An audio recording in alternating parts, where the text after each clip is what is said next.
Thermochemistry बहुत ही important topic है हमारे पास। देखो, एक होता है थर्मोडायनेमिक्स जो काफ़ी लंबा टॉपिक है, और थर्मोकेमिस्ट्री में सिर्फ हम हीट का एब्जॉर्ब और एवॉल्व होना पड़ते हैं। पहली एमसीक्यूज सारे जो पास पेपर्स की एमसीक्यूज हैं मैंने एक साथ गैदर की हुई हैं। क्वांटिटी ऑफ हीट एवॉल्व और absorb during a chemical reaction is called. तो बहुत सारे ऑप्शन हैं जिनमें से एक ऑप्शन है हीट ऑफ रिएक्शन।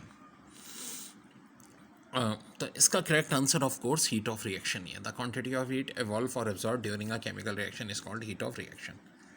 फिर देखो है an endothermic reaction is one which occurs तो with evolution of heat with absorption of heat. तो of course endothermic with absorption of heat होता है, ठीक है जी। तो करेक्ट आंसर आ गया।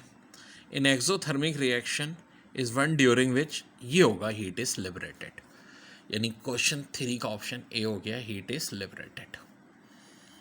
तो बहुत इंपॉर्टेंट भाई, ठीक है, बहुत इंपॉर्टेंट।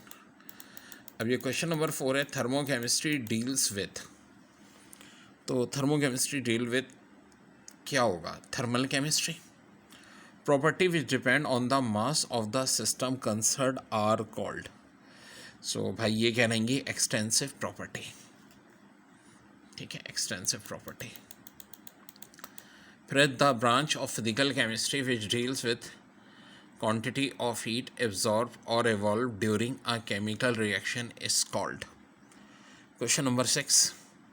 सो इसका आंसर है thermochemistry. Very very important MCQs. फिर MCQs number 7। The study of general laws covering the process which involve heat changes and the conversion energy is called.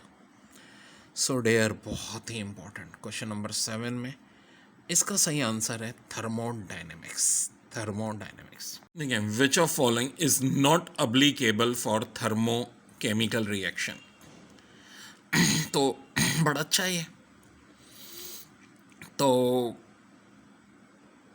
It tells us the physical state of reactant and product, ये तो होता है, तो not applicable है ना, ये नहीं हो सकता आंसर। इस tell whether reaction is exothermic endothermic, ये भी करेक्ट बात है, ये भी नहीं हो सकती। It tell about allotropic form of reactant, ये भी करेक्ट बात है।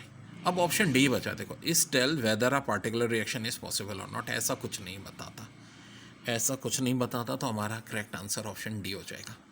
Exothermic reaction is one in which reactant substances, तो क्या होता है भाई, इसका आंसर भी ए हो जाएगा, have more energy than the product.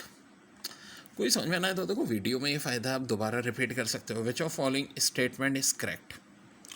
Question number 10।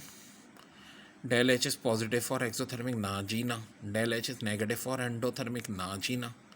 Option C, in the equation del E equal to Q minus W if the work is done by the system W is negative and the if work is done by the surrounding W is positive. हाँ जी हाँ, यही answer 10 का सी हो जाएगा। 11 में देखो, विच of following is exothermic reaction. तो ये थोड़े एरोज आ रहे हैं, ये PDF वगैरह में मसला हो जाता है। CH4 plus 2O2 CO2 plus water. जी हाँ बिल्कुल, ये हाइड्रोकार्बन को बर्न कर रहे हैं, और ये रिएक्शन जो है हमारा कौन सा रिएक्शन है भाई, एक्सोथर्मिक ही है, यानी 11 का ऑप्शन है। Which of following is endothermic reaction. So there थोड़ा सा ये एरो का इशू है यहाँ, मैं 1 मिनट इसको देखता हूँ। 12 का भी, तो बेसिकली ये H2 प्लस I2 से जो 2HI बन रहा है, ये एंडोथर्मिक रिएक्शन होता है, ठीक है बच्चों। ओके बच्चों, बहुत important, the equation C plus 2S, फिर arrow CS2, del H plus 117, endothermic exothermic. तो यार अगर प्लस साइन है तो एंडोथर्मिक ही है भाई, सोचो भी नहीं। Anything under examination in laboratory is called system. 1 kilocalorie is equal to, yes, बात यह है कि 1 कैलोरी की बात नहीं हो रही, 1 किलो कैलोरी की बात हो रही है, तो ये हो जाएगा 4.18 किलो जूल्स। याद रहे ऑप्शन किलो जूल्स में दिया है, अगर ये जूल में पूछेंगे तो 4186 होता, डेसिमल को 3 धक्के लग जाते हैं राइट पे।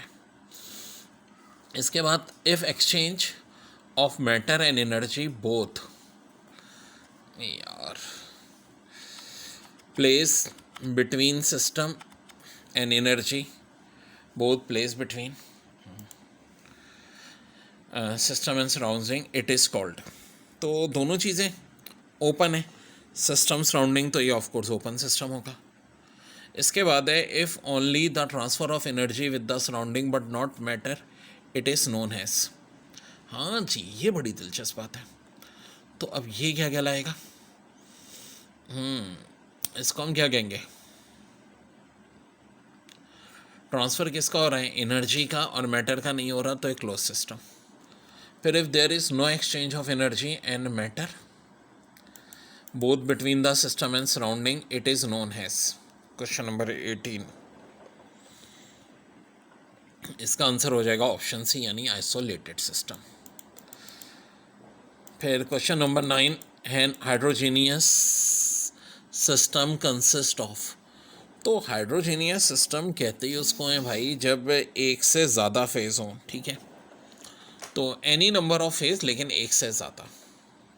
Question number 20. The properties of the system which are independent of amount of the material are called. अब देखो, जो मटेरियल पे डिपेंड नहीं करती, ऑफ कोर्स वो इंडिपेंडेंट होती हैं, और इंडिपेंडेंट होती हैं तो भाई इनके लिए हम जो लफ्ज़ यूज़ करते हैं वो करते हैं इंटेंसिव, यानी option B.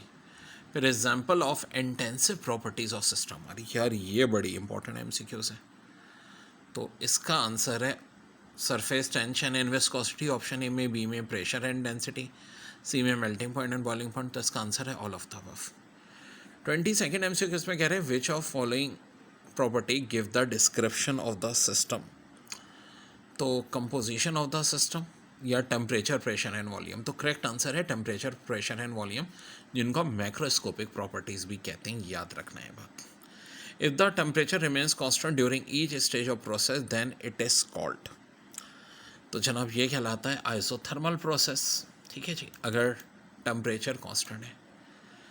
Name apparatus generally use for the measuring heat change. Measuring heat change के लिए कौन सा एपरेटस यूज़ होता है? Calorimeter. The technique of measuring of heat reaction is called. तो 25 का बी यानी कैलोरी मेट्री इज योर